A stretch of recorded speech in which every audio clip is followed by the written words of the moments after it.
The morning Nora Ellsworth came to Coldwater Flats, she was not looking for anything she hadn't already given up on finding. She had $42 in her coat pocket, a carpetbag with 2 dresses and a pair of worn boots, and a letter of reference from a dressmaker in Abilene who had gone out of business 6 weeks prior, taking Nora's livelihood with him.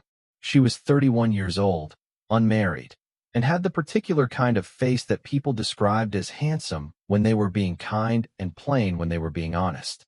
She did not mind either description. She had stopped minding a great many things in the years since her mother died and left her to manage alone. If you're enjoying this story so far, don't forget to hit the like button and subscribe. Drop a comment telling me where in the world you're watching from. I love hearing from you. The wagon that brought her from the rail station dropped her at the edge of Main Street with her bag and nothing else, and she stood in the October dust of a town she had never seen and took a slow breath and looked at what was in front of her. A general store, a livery, a church with a bell tower missing its bell, a hardware merchant with faded lettering above the door, a hotel that looked as though it had been ambitious once and had given that up sometime around 1870. She had come because a woman in Abilene named Harriet Greer had told her that Coldwater Flats was growing, that the cattle trade had brought money, and money brought families, and families brought the need for seamstresses, for women who could stitch and mend and fit, that a woman with a needle and a steady hand could make something of herself there if she had the patience and the grit for it. Nora had both, or at least she intended to find out. She had taken no more than 20 steps down the boardwalk when she heard them. 2 girls. The older one was perhaps 9, the younger one 6 or 7, both of them sitting on the steps of the hardware store with the particular stillness of children who have been told to wait and have been waiting too long. They had their father's coloring, or so she would learn later, dark hair that had not been properly brushed in some days, brown eyes that moved quickly and took in everything. They were dressed in clothes that had once been good and were now a testament to how much can go wrong when no one with the right skills is looking after them. The hem of the younger girl's dress had come entirely undone on one side and dragged in the dust. The older girl had a coat button hanging by a single thread over a gap that let the October wind straight through. Nora slowed without meaning to. The older girl saw her looking. She did not look away, the way most children would.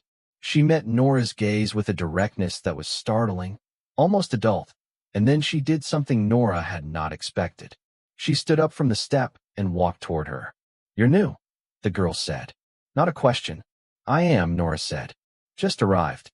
The girl studied her with those quick dark eyes, taking in the carpetbag, the coat, the face, all of it in a few seconds with the unsettling thoroughness of a child who has learned to read people quickly because she has needed to.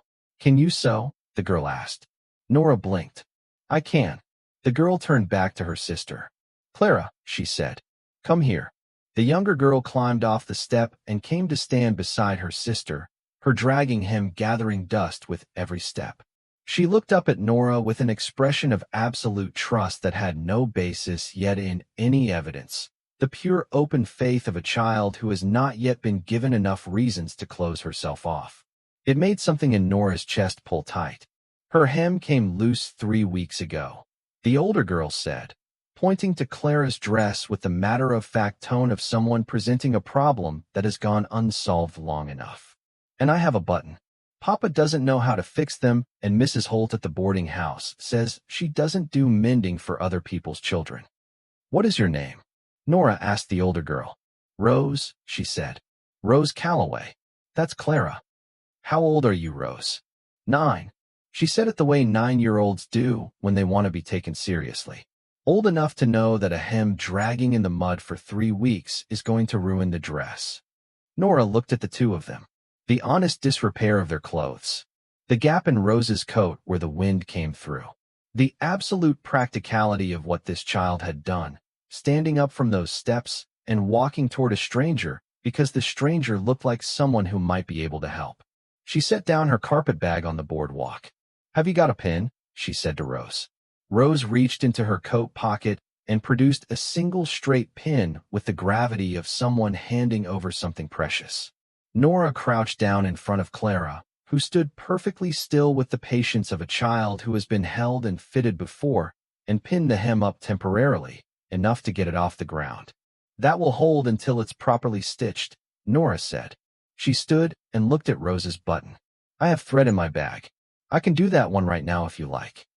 Rose looked at her for a long moment, that measuring gaze, and then she nodded once. Nora had just finished knotting the thread and snipping it clean with the small scissors she kept in her coat pocket when she heard the boots on the boardwalk. Heavy, purposeful, the stride of a man who covers ground because there is always ground to cover. He was perhaps 35, tall in the way of men who work outdoors and have never thought much about it.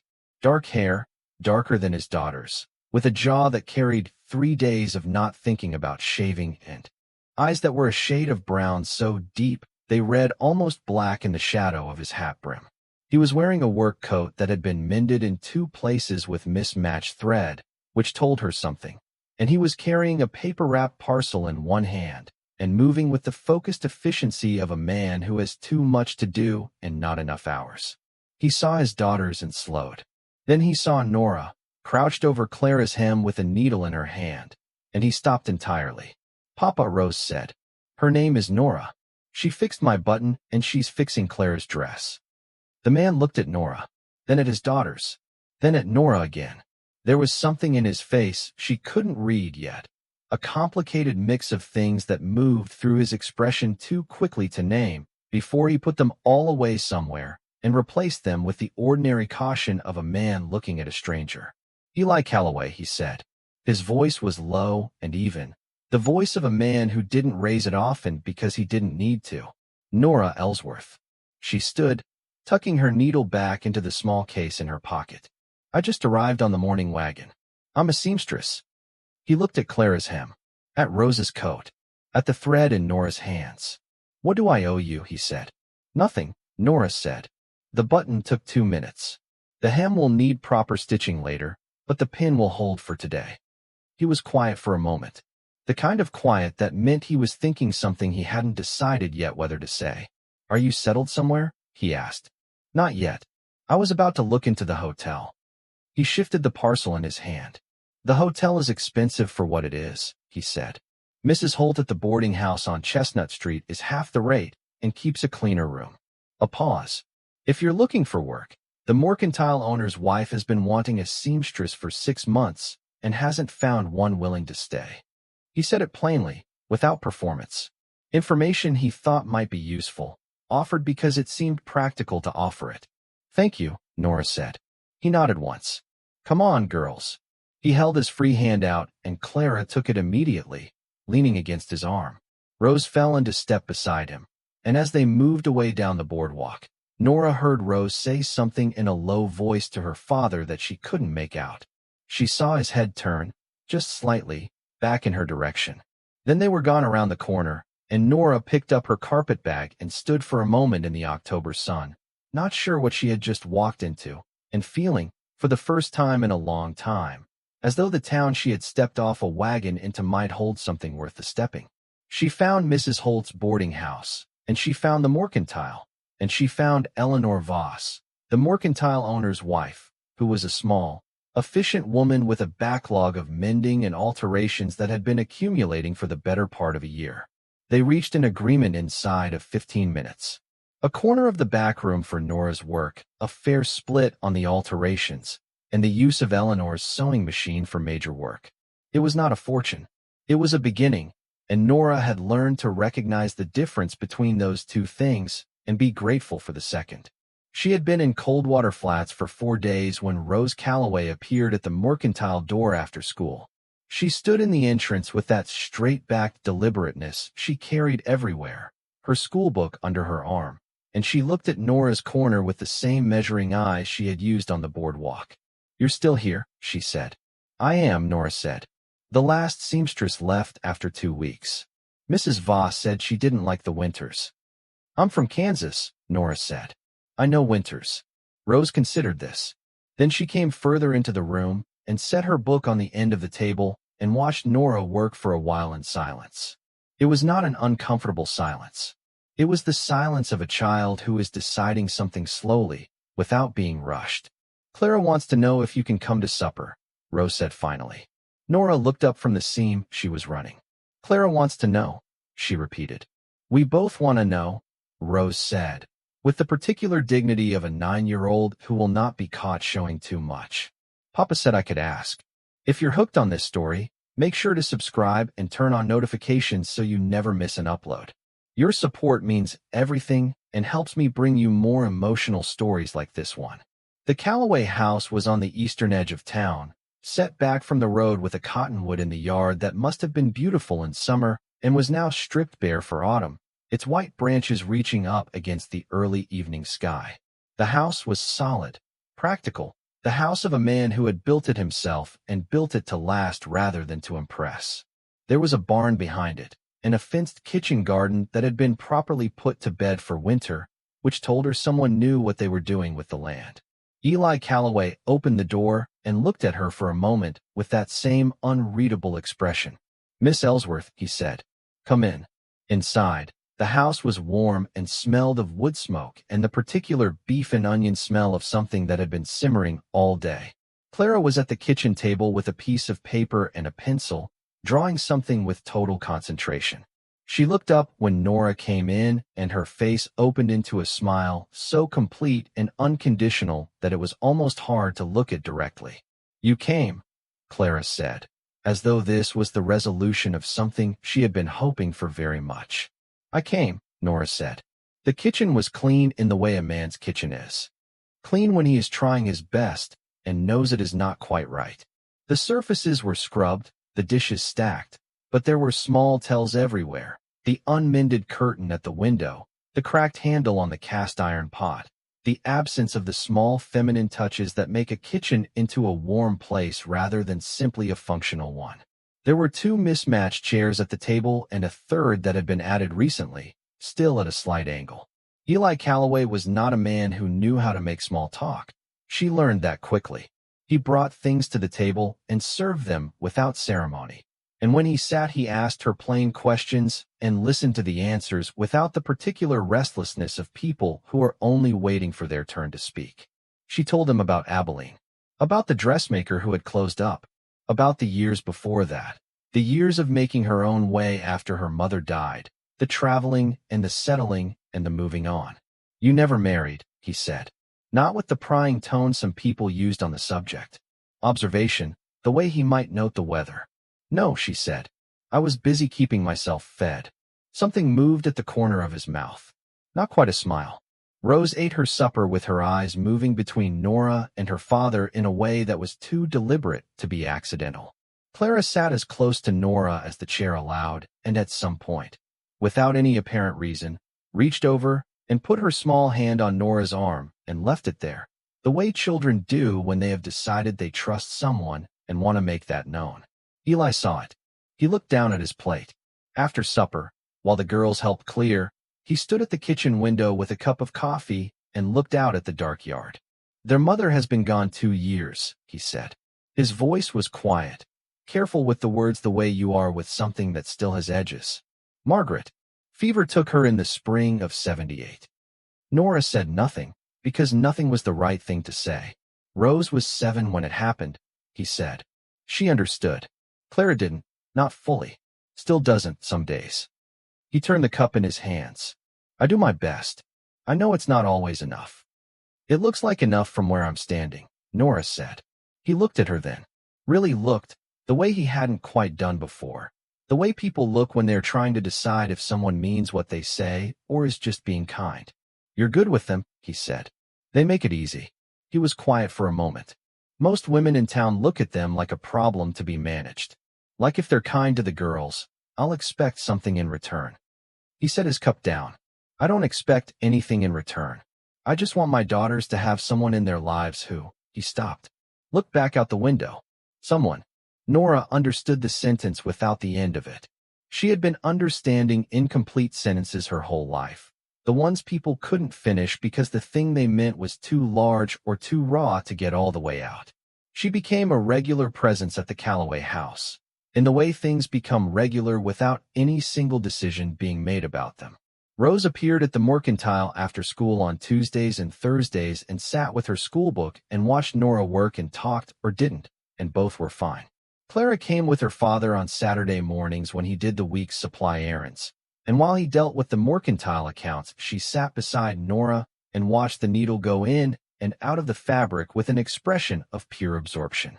Nora taught her to thread a needle, then to make a simple stitch.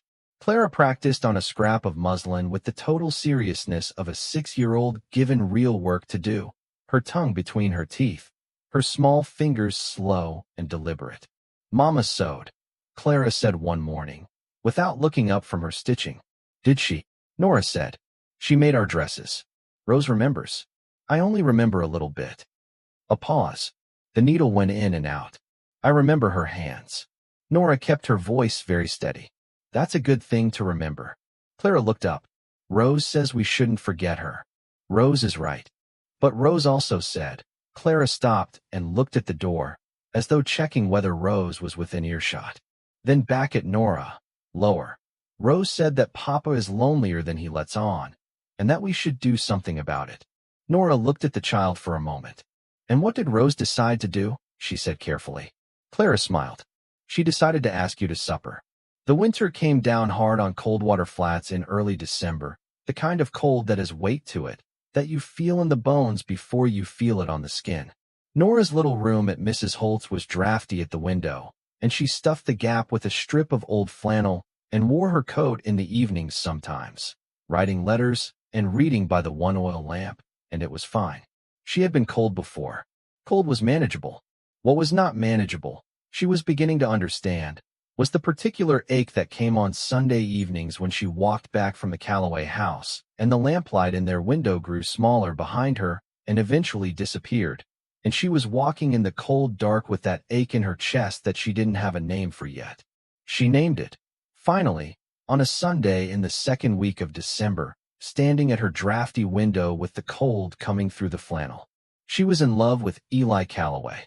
She did not say it out loud. She stood at the window with the knowledge of it, the way you stand with a thing you've been carrying so long you stopped noticing the weight, and then you set it down for just a moment, and the absence of it is what makes you understand what it was. She was in love with him the way you fall in love with a person who doesn't know you're watching, who is just being who they are, quietly and without performance. With the way he listened, with the careful patience he had with his daughters, with the fact that he mended his own coat badly rather than ask anyone to do it for him, because asking felt like imposing, with the silences he was comfortable in, with the way he looked out windows when he was thinking, as though the horizon held the next sentence. She told herself it was inadvisable. She told herself it was presumptuous. She was his daughter's sometime companion, his children's after-school company, a seamstress who had been in town for 6 weeks. He was a man who was still careful with the space where his wife had been, who spoke of her death the way people speak of weather that is past, but left the ground changed. She told herself all of this at the drafty window, and then she put it away and went to bed. It was Rose who brought it to a head, as Rose had a way of doing with most things.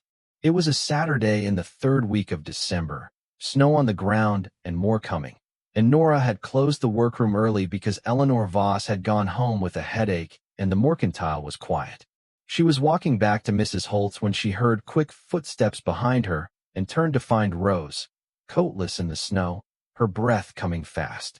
"Papa wants to know if you'll come for Christmas," Rose said. "We're going to have a proper one this year. He said so. He bought a goose." Nora looked at the child.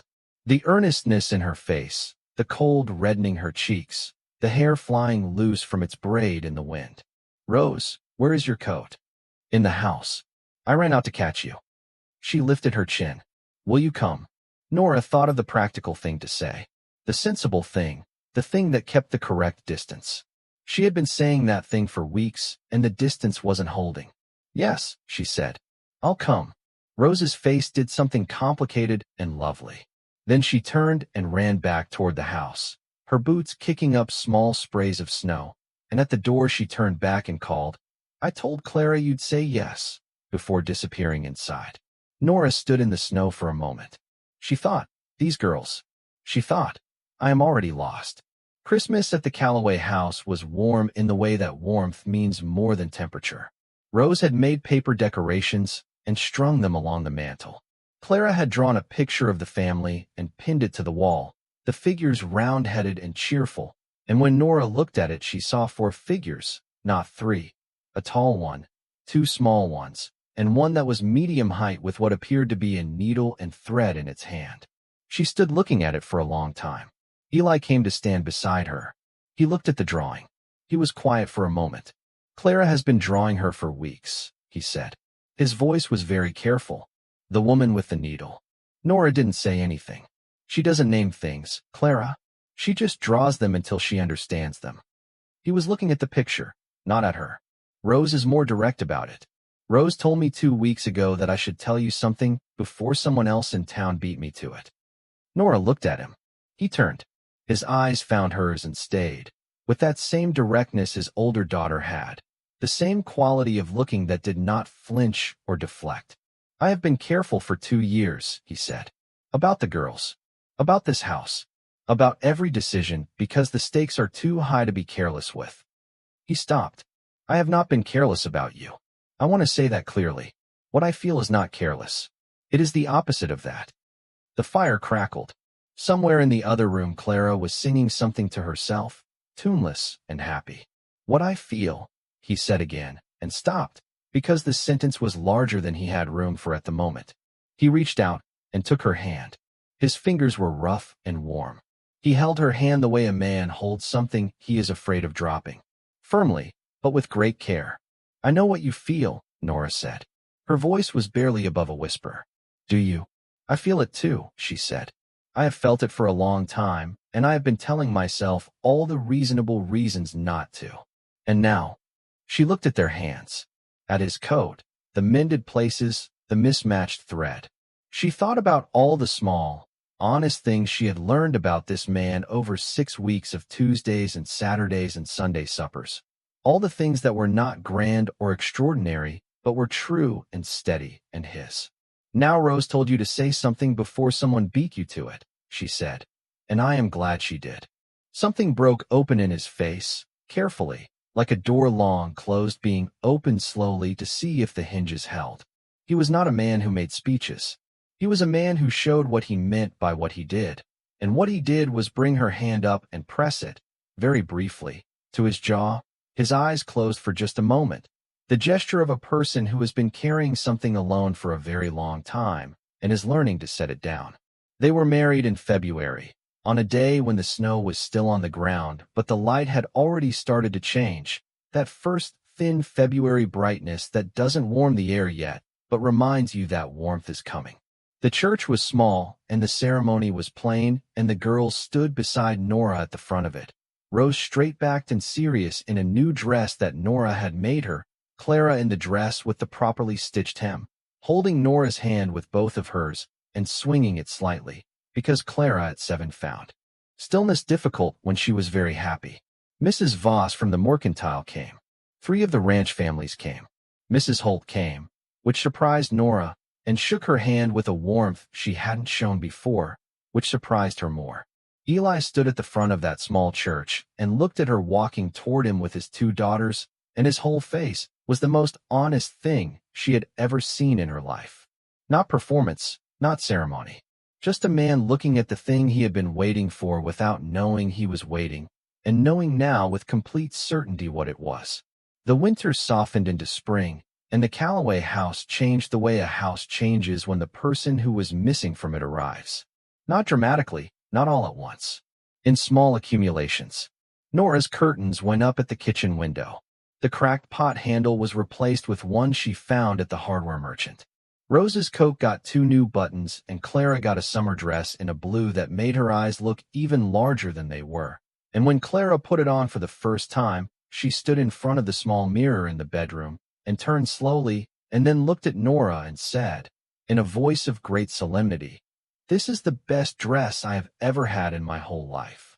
"You're 6, Rose said from the doorway. "That makes it even more impressive," Clara said. Nora laughed, and Eli, passing in the hall, stopped to look at her laughing, and the expression on his face was private and full and not meant for anyone else, but she caught it. She carried it with her all day. Spring brought more work at the mercantile, More ranch families coming into town with their winter-long accumulation of mending and their spring-order dresses and their daughters' confirmation gowns. Nora hired a girl from town to help her 2 days a week, a 15-year-old named Bess who was quick and willing and reminded Nora, in some ways, of herself at that age, though Bess had what Nora had lacked, a family that was whole and a house she would go home to at the end of the day. Nora did not feel the old loneliness anymore. She felt its absence the way you feel the absence of a sound that has been present so long you forgot you were hearing it. And then it stops, and the quiet is remarkable. She thought about this on a May morning, sitting in the open door of the barn while Eli worked with the horses, Rose at school, and Clara beside her on the step, braiding grass stems into something she was designing as she went, narrating her construction to no one in particular. The cottonwood in the yard was fully leafed now, moving in the warm May wind, casting its shifting light down over the fence and the garden and the girl beside her. Nora had a piece of sewing in her lap that she was not doing. She was just sitting, watching the light. "Are you happy?" Clara asked, without looking up from her grass braiding. Nora looked at her. "Where did that come from?" "Rose says I asked too many questions," Clara said. "But I wanted to know." She looked up, direct and patient, her mother's dark eyes waiting. Nora thought about the question the way it deserved to be thought about. "Yes," she said. "I am." Clara nodded, satisfied, and returned to her braiding. "Good," she said. "Because we picked you." "Did you?" "Rose picked you first."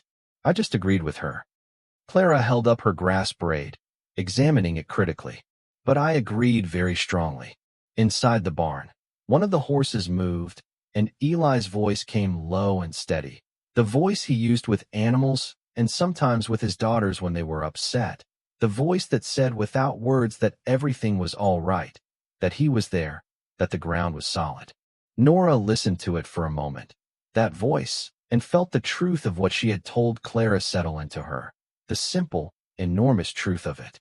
In Abilene, she had packed a carpetbag and a pair of worn boots and $42, and pointed herself at a town she didn't know because there was nowhere else to go and she needed to go somewhere. She had stepped off a wagon in the October dust, and she had crouched down on a boardwalk and pinned up a little girl's hem, and a 9-year-old with her mother's eyes had stood up from a hardware store step and walked toward her. She had not come to Coldwater Flats looking for anything. She had been found anyway.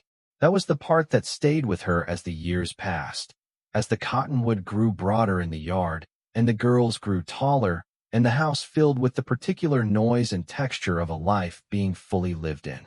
Rose grew into a young woman with her father's quiet and her mother's determination, and then beyond that into something entirely her own, a sharpness and a tenderness combined that Nora watched with a fierce, helpless love she had never expected to feel. Clara never lost that quality of total, uncomplicated openness, and it remained the most useful thing in her, the thing that made people trust her without knowing why, the thing that had made a 6-year-old put her hand on a stranger's arm on a Tuesday morning and leave it there. They asked her once, years later, on a December evening when the family was gathered around the table after supper and the lamp was burning low and nobody wanted to be the first one to move. They asked her how she had known to stop on that boardwalk, how she had known to crouch down with her needle and her thread and fix the button. Nora thought about it. "I didn't know anything," she said.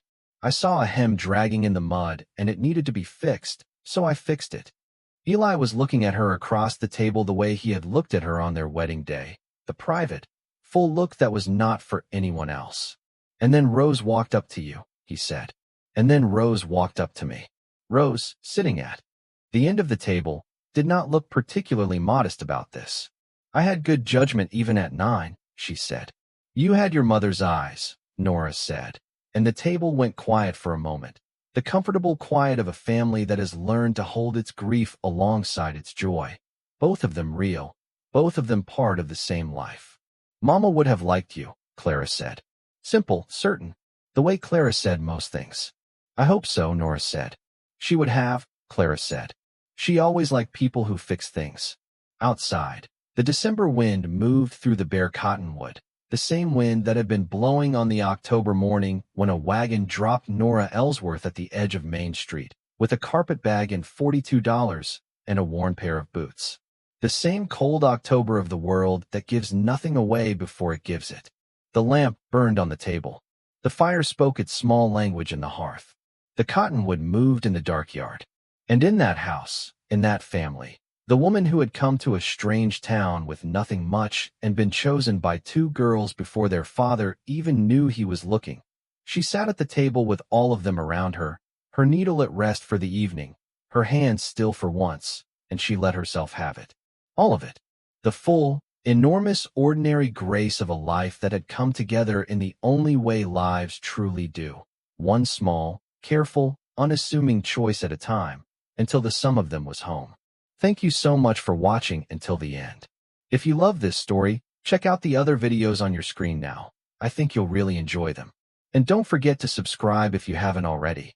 See you in the next story.